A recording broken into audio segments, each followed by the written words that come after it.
السلام عليكم. أنا كتبت هذا الموضوع لشيء صار لي شخصيا، وبقول لكم الآن للعبرة والعظة بس.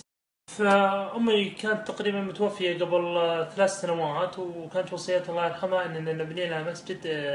وقررنا أن نبنيه في سريلانكا. بعد ما توفت أمي الله يرحمها بدينا ندور أشخاص يبنون مساجد، فلقينا إمام مسجد في الرياض نحسبه الله حسيبه أنه يبني مساجد خارج المملكة، فكلمناه وتواصلنا وكلمناه وحولنا له تقريبا 150 ألف ريال اللي هي قيمة مسجد ومركز صحي. كلام قبل 10 شهور من تاريخ اليوم.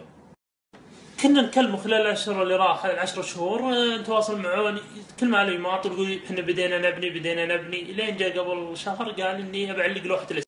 قال اعطوني النص الاسم اللي تبي تكتبونه على المسجد. اعطيناه اياه، بس برضه قلنا نرسل صور، ما يرسل، ما ندري ليش سبب المماطلة. رحنا له انا وابوي لبيته، قال الاسبوع الجاي انا بطلع سريلانكا اشوف المسجد واصور لكم. قلت خلاص دامك بطلع انا وياك سوا ونروح نشوفه.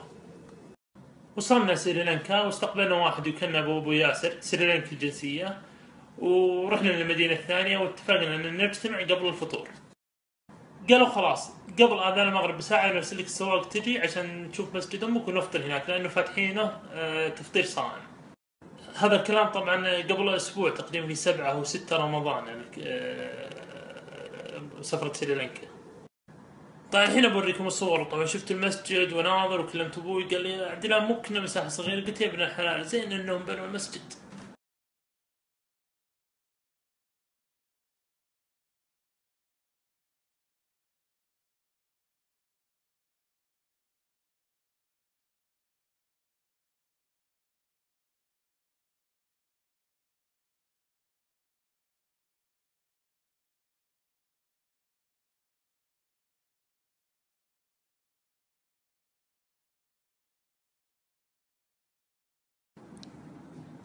كل من حول لهم فلوس وقالوا مبنون المسجد غيروا هذه بس الورقه وحطوا ورقه جديده.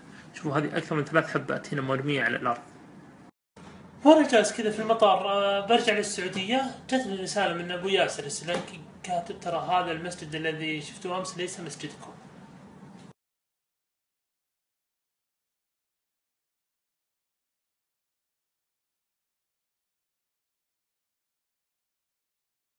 فكلمت السريلانكي وقت على طول وقال نعم هذا مسجد ابو عمر بني العمو، واعطاني رقم ابو عمر هذا السعودي وكلمته طلع قال هذا مسجد عمي اني بنيه.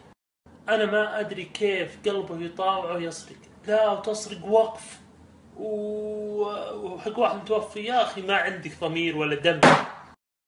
والحمد لله رجع لنا الفلوس لانه يدري اننا كنا بنتابع شكوى في المحكمة، لكن والله ما سويت هذا الفيديو الا عظة وعبرة لكم.